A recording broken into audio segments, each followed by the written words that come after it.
Welcome back to Self Love Ignited. Today on the podcast, I am interviewing Philippa Robinson.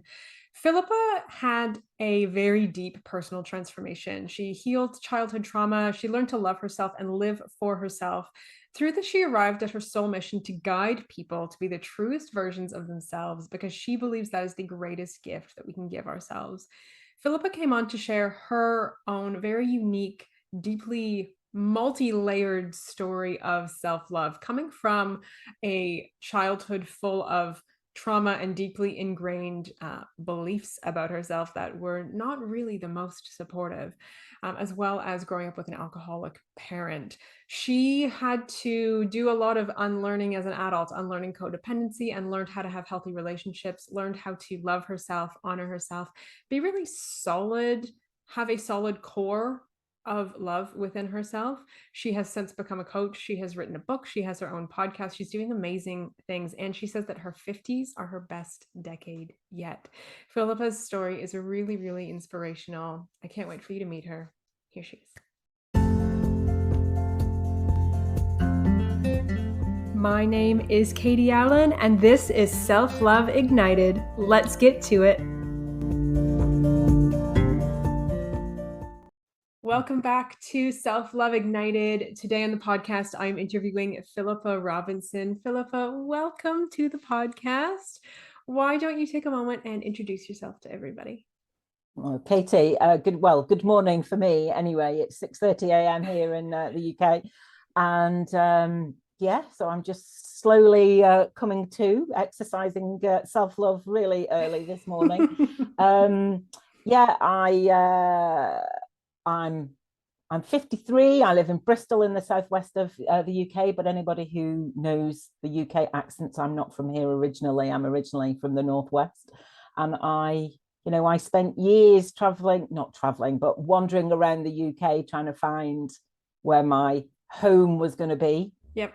It turns out that it's here in Bristol, but it turns out actually that home is inside. And that's sort of the journey I've been on for the last 5 years since I had quite a breakdown. So that's me. And I'm sure the rest of my story is kind of going to come out as we speak. So yeah, that's me so far this morning. Yeah. Thank you so much for getting up early to do this. And yes, we'll ease you in slowly. No pressure. No pressure. Thank you. So Philippa, this podcast is all about self-love, right? Telling the stories of people just like you who maybe at a time didn't like themselves, didn't love themselves, didn't honor themselves, and the journey that you've taken to loving yourself, accepting yourself, whatever that may look like for you. So I know you mentioned 5 years ago, and I know that there's a lot there. But did it start before that? What is the beginning of your challenging relationship with yourself? Well, the beginning is the beginning, actually, as in the very beginning, really. I realize now, as a result of all the work that I've done, that actually, my mother was probably quite ambivalent about having a baby. So actually, I probably picked up the vibes then, and I'm pretty sure that as a tiny baby, if anybody can believe that could be the case, because I don't think I would ever have really believed that could have been the case until I delved into it. I think pretty much I came into the world thinking it wasn't particularly a safe place. I don't think my mum thought it was a safe place, so she wasn't able to convey that to me. She was married to my dad. She was 21. She wanted to get away from her home, and she got married because that's kind of what you had to do in the 60s to be able to leave home. And she found herself pregnant reasonably quickly, and I think she used to dress me up very nicely in the photographs I've seen. And, I wasn't a nice, dainty, pretty little baby. I was a fat, chubby, wanting to get down in the dirt, sort of just explore life sort of baby. So no sooner did she put me in something pretty, I was filthy. And it sort of was a mismatch from the word go, really. Yeah.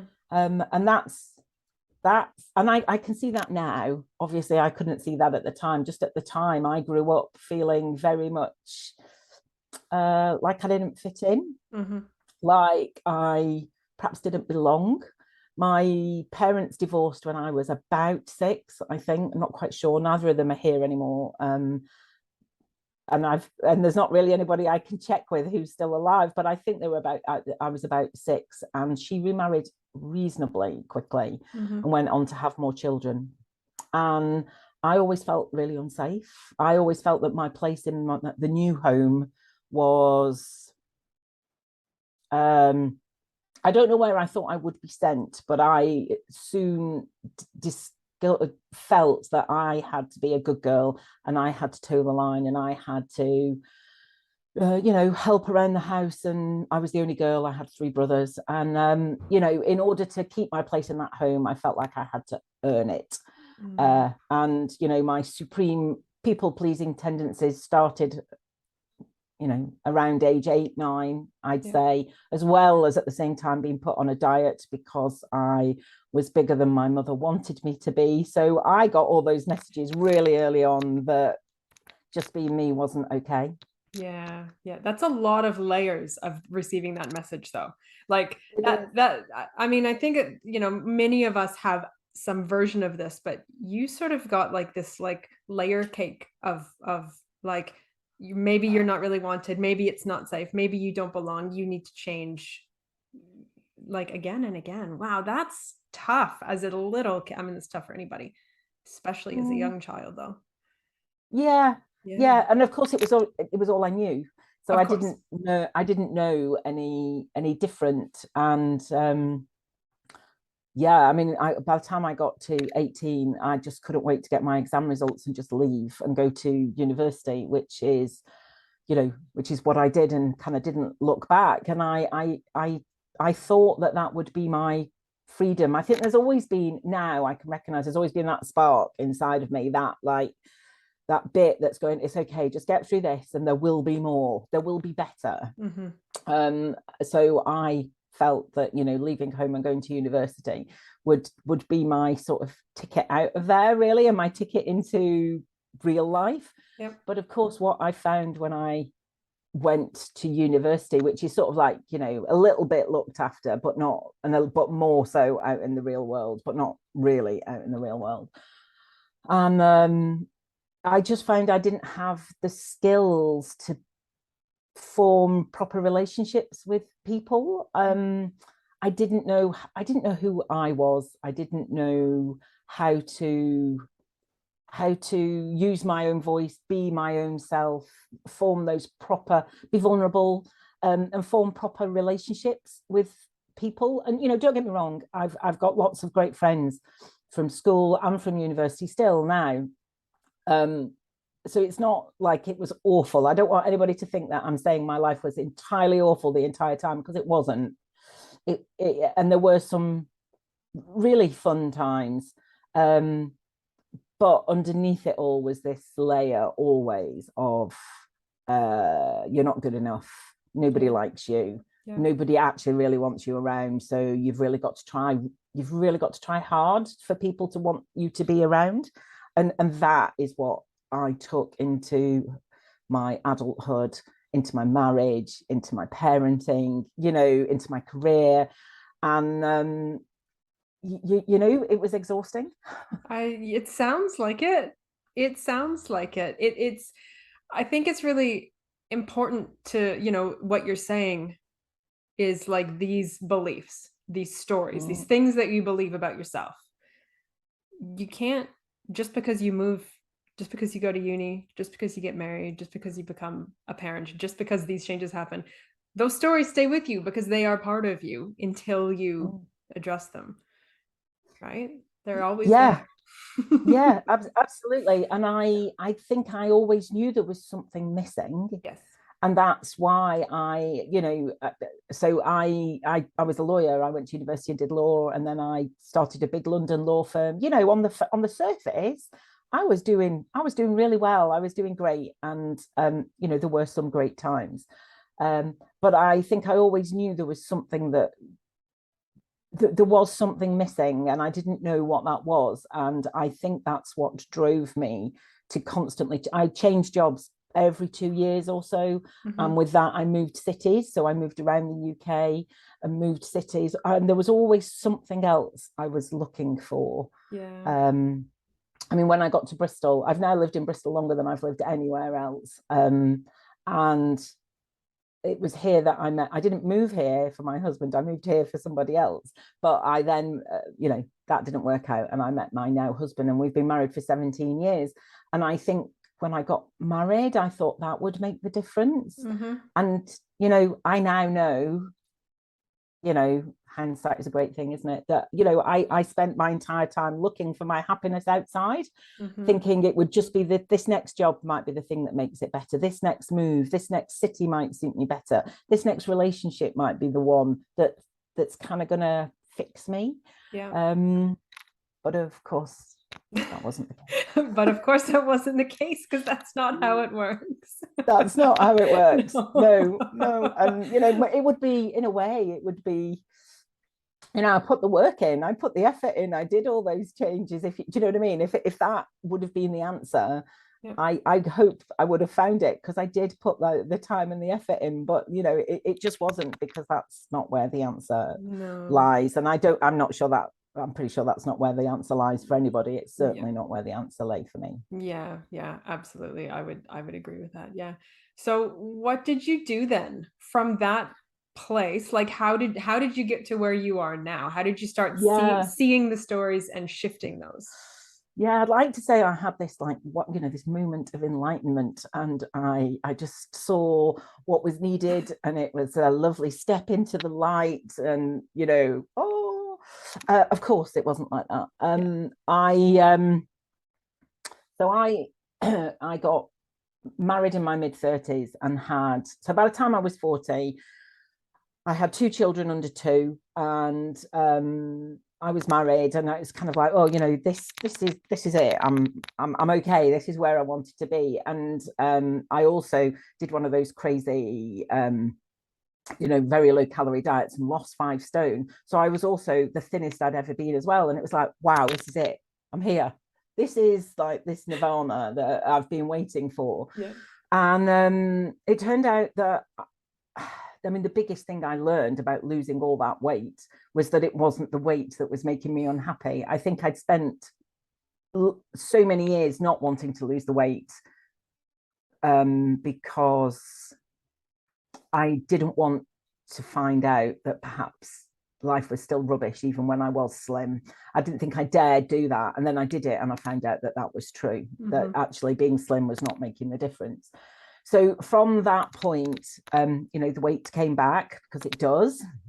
And I was getting, and it wasn't about the weight, it was about what was going on in my head. And I was getting more and more angry. I could feel the anger inside was much closer to much closer to the edge, the top, from coming out of my mouth a lot more. Yep.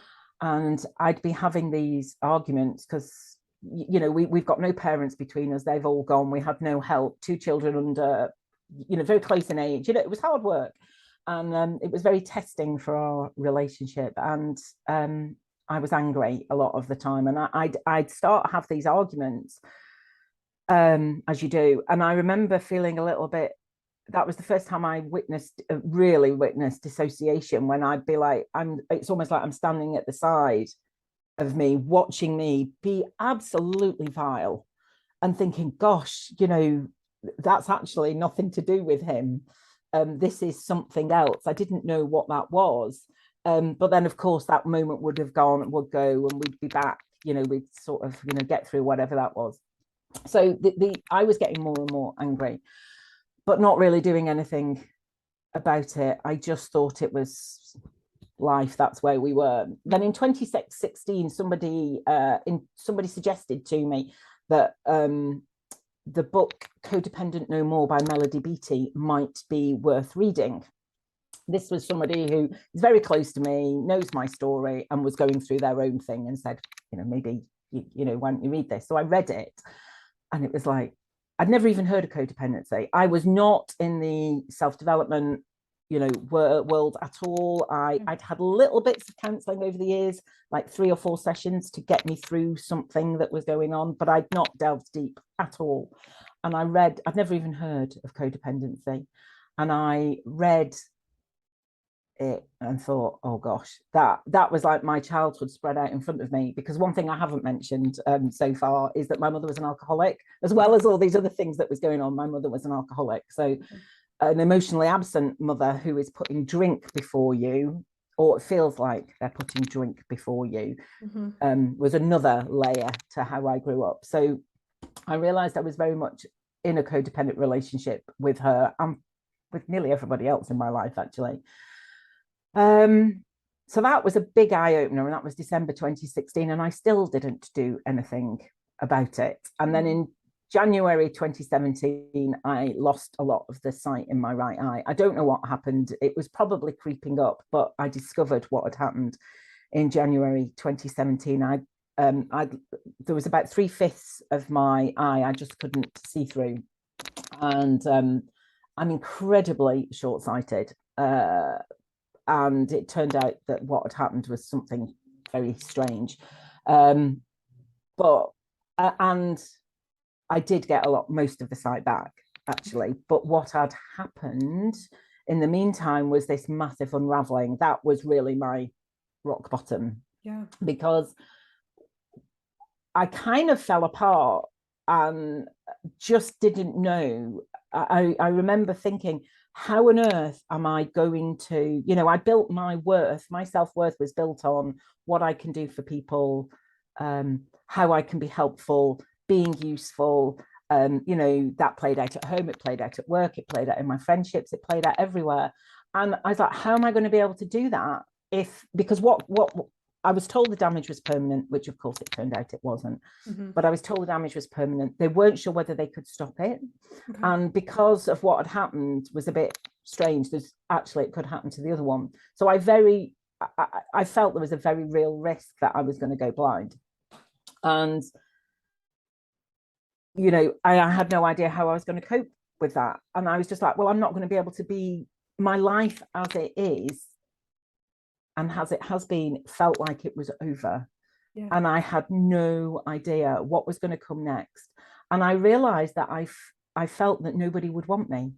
What is the point of me being around if I can't do what I have been doing in the past because I can't see. And I just couldn't see my way through it.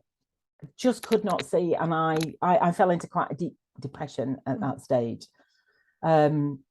And I decided I had nothing to lose and hopefully something to gain by finally going to therapy.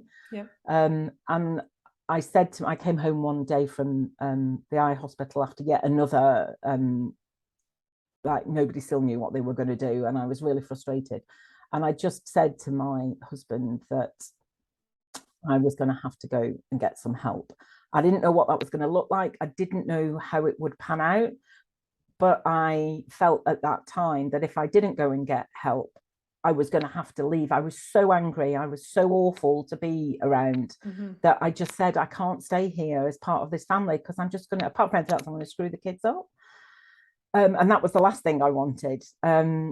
Nobody wants to screw their kids up, but I was very aware of where I'd come from. And I really didn't want to do that as much as I could to the kids. So I found a therapist. I would always tell everybody now, speak to, 3 or 4 and find out, which one you feel you gel with. Well, I didn't do any of that. I just phoned one person. She phoned me back. She was the only one in Bristol that mentioned codependency, which is why I went to her.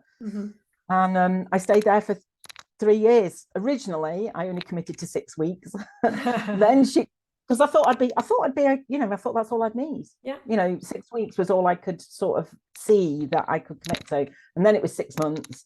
And then I stayed for 3 years in the end, and unpicked a lot of all these layers and all these patterns and what had happened. And, she was the first person who said to me that what I had experienced was not okay. And that was a really pivotal moment to and I needed to hear that from somebody else. I couldn't, it always felt not okay, but I kind of thought maybe I didn't deserve any better or something like that. But yeah, she said that's not okay. I was like, oh, okay. Yeah, it's I think it's one of the basic things that I think all human beings need. We need to be heard and we need to be validated. And not that we want to be constantly seeking validation from outside sources, but in your case, you had never been heard and you had never been validated. And that little girl inside of you needed that. That was a non-negotiable for her. Absolutely. Yeah. She absolutely did. Yeah. And it was 3 quite messy years. I bet it was. Ups and downs, but it was absolutely life-changing.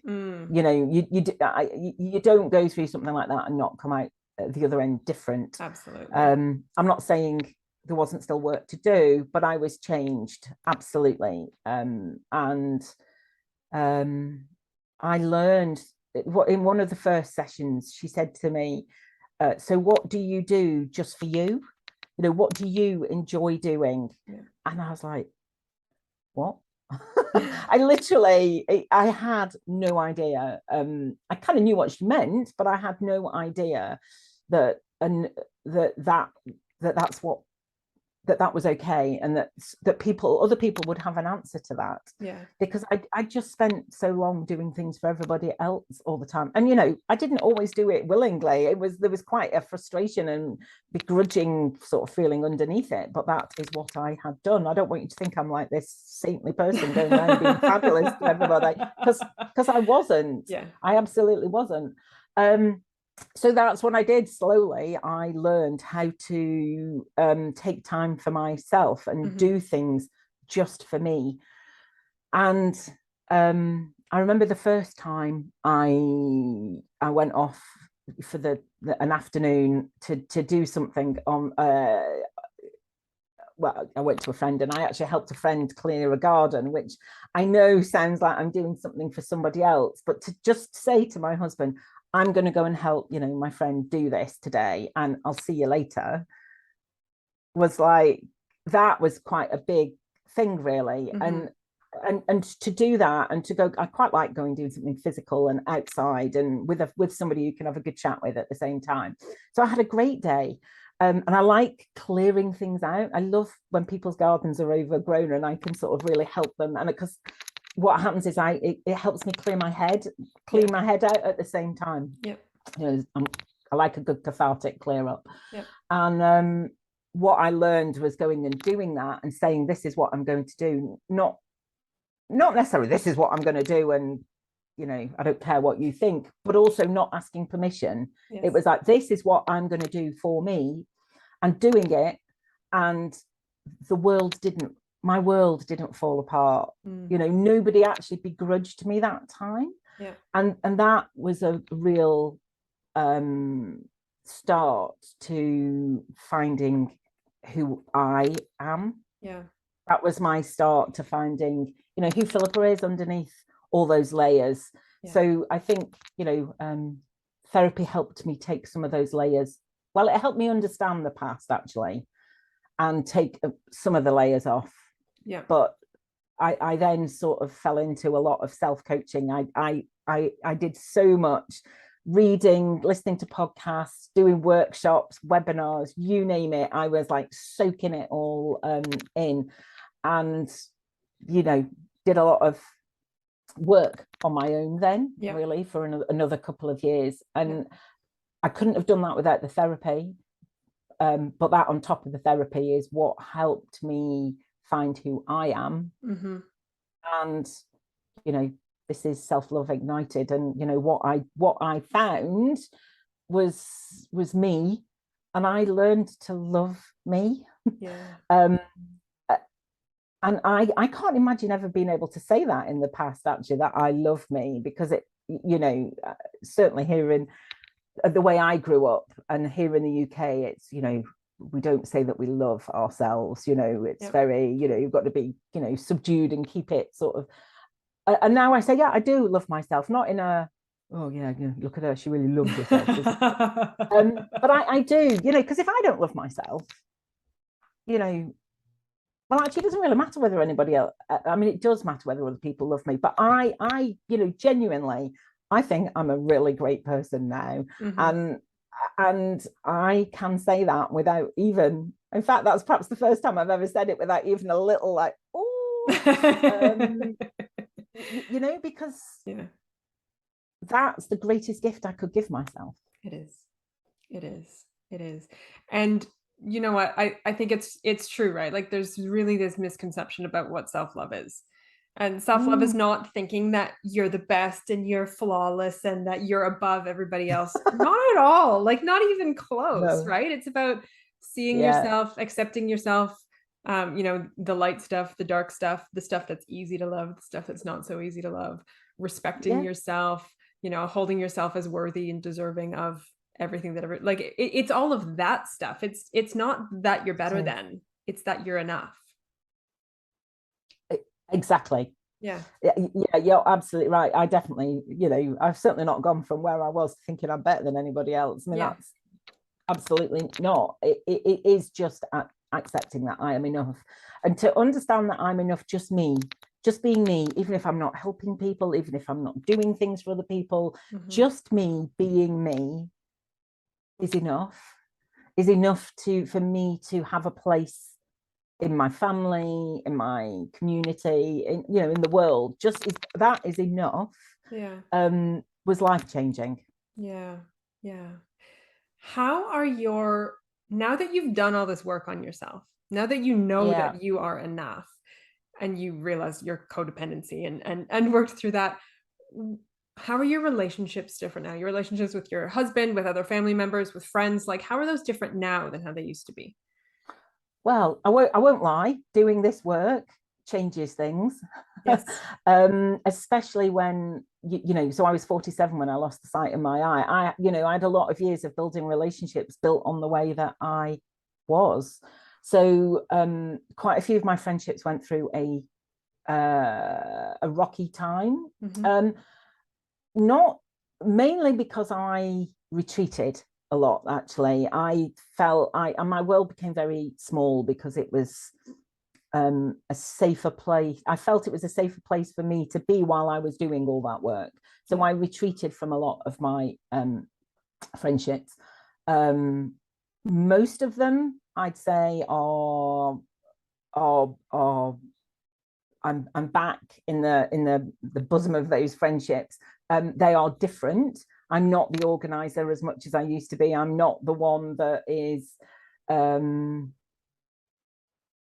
I'm much more a part of it rather than leading it or doing. Yeah, I don't know. It's interesting. I've not really thought about that. What role do I play in my friendships? But they are different. Also, I'm not trying so hard Yeah. because because I've moved around a lot. I've got friends all over the country, and yes, the UK is not that big, but it takes time and effort, especially when you've got kids at school. You're limited to the time that you've got to see them, and I don't see them anywhere near as much as I used to. And what was quite interesting when I backed off a little bit was to see who made the effort and who didn't Yeah. make effort. But that doesn't mean so. A lot of my friendships have changed. There are a lot. Most of them are still there. A couple that aren't. That's okay. Mhm. Obviously, I live with my husband and my children, so they were in it with me. I mean, my kids were both under 10 when I started this work, just under 10. Mhm. Um, so, I think I wouldn't say it's gone unnoticed by them, but not quite the same. Obviously, we were having tricky times in our marriage Mhm. before all this happened. And it's not been plain sailing. It really hasn't. But we are in a much better place now than we were. I wouldn't say it's easier, because actually I am much more questioning of our relationship, and I suppose I want more from it. Mhm. So I think we got together because we didn't really challenge each other on an emotional level. It was quite a surface level relationship. And obviously what I want now is something much deeper. And it's been tricky at Mm-hmm. times, but we are here, we are doing great. And he's actually now doing his own work, Yeah. which is marvelous, because that's kind of what tends to happen. I think it Yeah. either goes one way or the other. Yes. And you know, obviously I don't know what the future holds, but Yeah. so far we're doing great. I think I'm a much better parent Yeah. for it. I'm much more able to weather some of the things that have happened with my kids in the last 5 years, and be able to advocate for them, and do that with greater confidence than I would have been able to do if I hadn't done that work, because I was still so busy pleasing everybody and not making a fuss, and not, you Yeah. know, Yeah. not raising my head above the parapet and all that. Whereas now I'm like, actually, no, this is not right. Yeah. This needs to happen, and it's not happening. With school and things like that. Yeah. So I I my relationships have changed, Yeah. and for But me, they've changed for the better. yeah, I was gonna say it sounds like there's been a lot of changes, but a lot of really Mm, like healthy changes. And also yeah, what a beautiful example you are setting for your kids. Um, and hopefully, and yeah, yeah, absolutely. And I think too, yeah. like you said, your husband has started his own work. And Mm, I think you're right. I think it was gonna go one way or the other. And the fact that he's turning towards that yeah. is really beautiful. Like the fact that you can Yeah, it sort is. of encourage that in your loved ones is a great Yeah, thing. Yeah, yeah, just by being you, just by doing what you do. yeah. Because actually, I did want him to go to therapy like quite early on, and then I just gave up Yeah. because it wasn't happening. And then the minute I gave up, not the minute, it wasn't quite as quick as that, but then he's like, actually, I am going to go and see a counselor. I'm like, oh, great, that's amazing. Yeah. Yeah. My kids are like 14 and very nearly 16 now, and two boys, teenagers.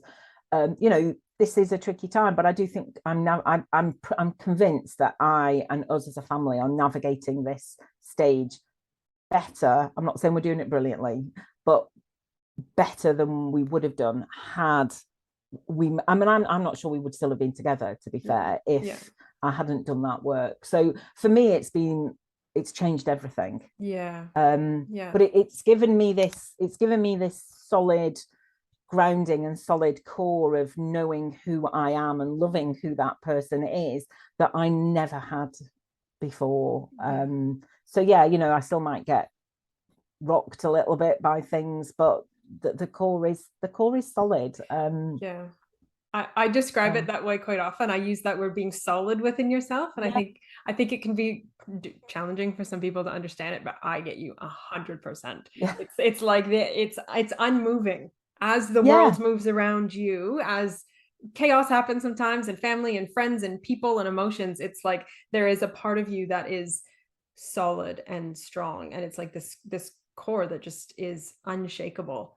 So I get yeah, it. I totally get it. I get it. I get it. So it's a great thing to have.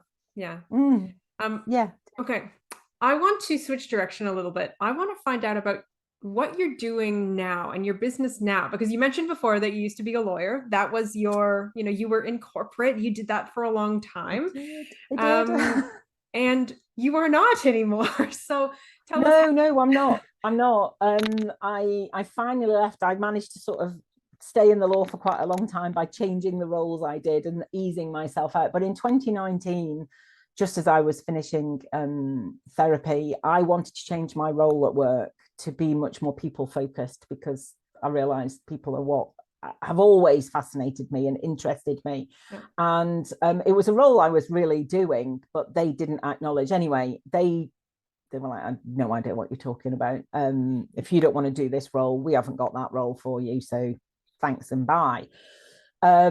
Which was, I was absolutely gutted. I'd been in this company since it had almost started, and I'd really helped them build where they were. And for them to let me go that easily, I was absolutely gutted. So that was, I then fell into another bit of Mm-hmm. depression at that stage. Mm-hmm. And also it was my identity as well. I realized how much I identified as being a lawyer. So no matter what else, no matter how rubbish everything else was, I sort of I suppose I got some of my what's the word? Strength's not the right word. I can't think of the word. I did identify really strongly with being a lawyer, and I could say I was a lawyer, and people understood, even if they didn't know what sort of law I meant, they kind of understood what that was. And so to leave all that behind and to go to do what I'm doing now, when people are like, "What?" It did take a while for me to get used to that. So 6 months after I left, I thought, okay, I sort of half-heartedly looked for another law job to see whether there were them around. And then we hit the pandemic. So luckily none of that searching came to anything. We hit the pandemic, went into lockdown, and I just thought, this is my sign to do something different, to give it a go, because I'm forced to stay in. I'm forced to, make the best of what we've got. Yeah. So I built myself a website and thought, okay, well, let's see what happens. And I did a coaching course, because I'd part trained as a counsellor, as a therapist, but decided not to finish it. You could do it in stages. So I did the foundation stage, which is all about learning your own stuff, which I was doing at the same time as therapy. So that had blown my mind a bit. Yeah. But I also realized I didn't want to be a therapist. What I was attracted to is being a coach, because that's much more about looking forward and finding out where you are now, a little bit of looking back to how you got to where you are, but also moving forward and how are you going to do that. So I started that slowly 2 years ago. I spent most of last year, 2021, writing a book, because when I left therapy, I've always wanted to write a book, and I thought, actually, I'm going to write my story. I feel like that is what I did to really honor little Philippa and kind of what she'd been through, and it felt a little bit like drawing a line underneath it. Yeah. So I started to try and write it myself and realized I couldn't do it. It was just, I needed help. So I got a book coach, and she helped me, and it took most of 2021 to put together and write. But I did. Have I got a copy of it somewhere? No, but the tagline is Philippa's journey from less than to enough. And it really does talk about the whole of my story, and that was an amazing thing to do. I'm so proud. I still find it quite hard to say that, but I'm really proud that I did this and I wrote this book. And also I started a podcast. So I'm a coach, I'm an author, and I have a podcast where I talk about my journey, and I talk about things that are going on with my clients, and things that have come up with my clients, so that are general themes. So that's what I do now. So my life is very, very different. Very different. To it was. Yeah. And there's no way, correct me if I'm wrong, but it sounds like there's no way you could ever have done what you're doing now if you didn't do the work, if you didn't find this love for yourself, right? Like that had to happen so that you could make this transition. Absolutely. Yeah. I mean, I've wanted to write a book for a long time. People have said to me, nobody would ever believe what your life has been like, so write it down. And I'm like, yeah. And I've started to write it. I started to write it as fiction. I've written a few first chapters a few times. Yeah. And it was only really after having unpacked it all that I felt able to do it. Yeah. I think I had to be strong enough in myself, I think, to then tell my story. Absolutely. Yeah, that it takes a lot of vulnerability to share. And if you don't have that solid core we were just talking about, if you haven't got that yet, it's not safe to put it out in the world, right? Exactly. Yeah. Exactly. Yeah, you have to feel safe to do it first, without a doubt. If you could go back and give any advice to your younger self, little Philippa, if you go back and talk to her, what would you tell her? Oh gosh, what would I tell her? Oh gosh, this makes me feel quite emotional. I would tell her that none of what is happening is her fault. Because I know it's classic that when things go wrong in families, kids always blame themselves. And there was one time that I was scrabbling around trying to find my birth certificate because I wanted to find out how soon after my parents got married I was born, because I felt that if my mum had to get married because I was pregnant, that would be my fault. And and it wasn't. I was born 13 months. Not, but even so, I mean, how messed up is that to think that just by existing, that was my fault? Yes. So messed up. So I would want her to know that none of it is her fault and that she deserves better. I couldn't change anything for her, but you deserve better. So want better, want more for yourself. And I was going to say do the work sooner. And maybe if I'd had somebody who understood what I was going through at the time, who could just tell me that, I was okay, I was enough just as I was, I might have been able to do the work sooner. But I do believe I wasn't ready to do it till I did it. And now, I've turned 50 in the middle of all this. And, my 50s is like so far the best decade so far. And I'm really, really loving stepping into sort of life at last. It's kind of what it feels like. But yeah, sorry, to go back to your original question, I'd want her to know that it's not her fault. And that she deserves better. And that it's going to get better. Oh, right? well, like it's gonna get better. Just everything that you've said, it's like, yeah, I mean, I think too, as kids, obviously children don't have the same perspective of the world, right? They're very much in the present moment, so they don't always sort of have the ability to look forward like adults do, which I think is a blessing in a lot of ways. Yes. Yes. But yeah, that's beautiful. Philippa, if there's somebody who is listening to this who is maybe in a place where you used to be, yeah, do you have an exercise or a practice or something that you would recommend they start with?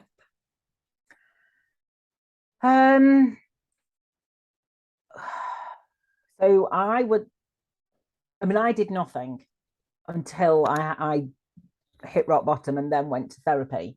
I think the things I've learned since I might have helped. I mean, I journal a lot now, and I don't journal. I used to journal every day. I started actually doing, when I was writing my book, doing the Julia Cameron's morning pages. So I read The Artist's Way and started doing the morning pages, which really got me in the habit of just writing every day.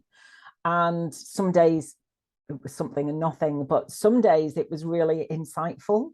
So to get in that habit of writing every day really helped me see the power of journaling. I don't do it every day now. I've sort of fallen out of that habit, but when I need to, I know that's a really great tool for me to unravel something. So I would say journaling is, and I know everyone talks about journaling, I think it's like, but it really does work if you can just let it. And I know somebody who calls it release writing instead of journaling, because it's really, if you've got something going on, just write. It doesn't, it doesn't have to be even legible. It doesn't have to be grammatically correct. It doesn't have to be proper sentences. Just write what comes out. You might not even, read it back. It's literally to get it out of your head and onto the page. Talking in therapy, or finding a friend who listens rather than a friend who tries to fix, because you don't need fixing, you just need to be heard. I didn't do that, and I'm still not great. I'm much better at talking to my friends about what is going on, but that's been quite a learning curve for me. But just giving it air, just letting whatever is going on for you out, be it writing, be it talking, be it talking to your phone, be it talking, I mean, not out loud, but I feel that giving it things air to breathe, and almost like letting them go, really helps lift the lid on that pressure cooker a bit. The other thing is finding something that brings you joy. So finding your creativity, because we've all got creativity in us, but I definitely didn't think that I was creative.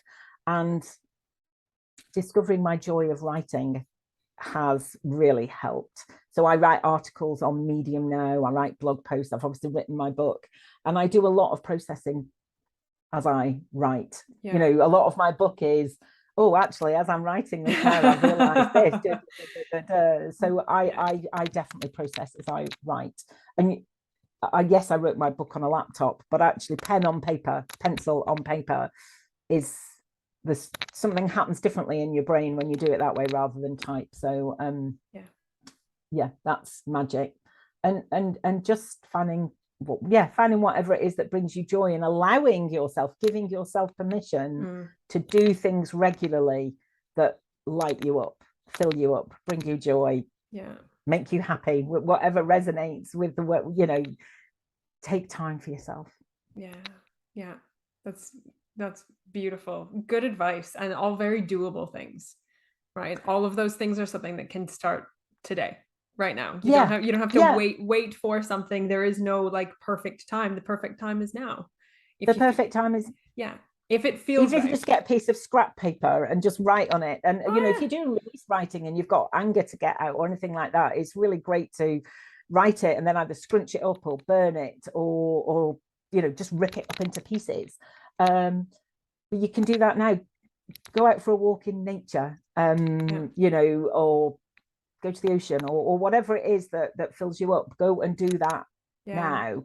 I'm trying to think of things, you know, and you know, if you can walk out of your door and just you've got nature out your door or not very far away, I mean, that's free, isn't it? Yeah.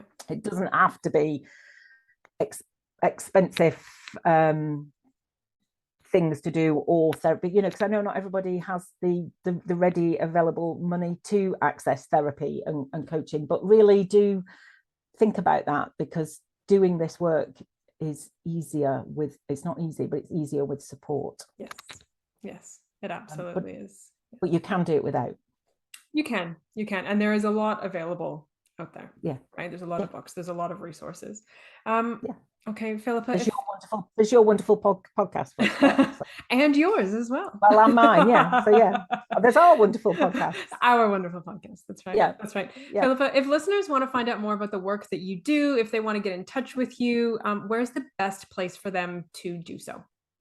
So the best place is my website. You'll find everything about me, my book, my podcast there. That is safeandsupported.co.uk.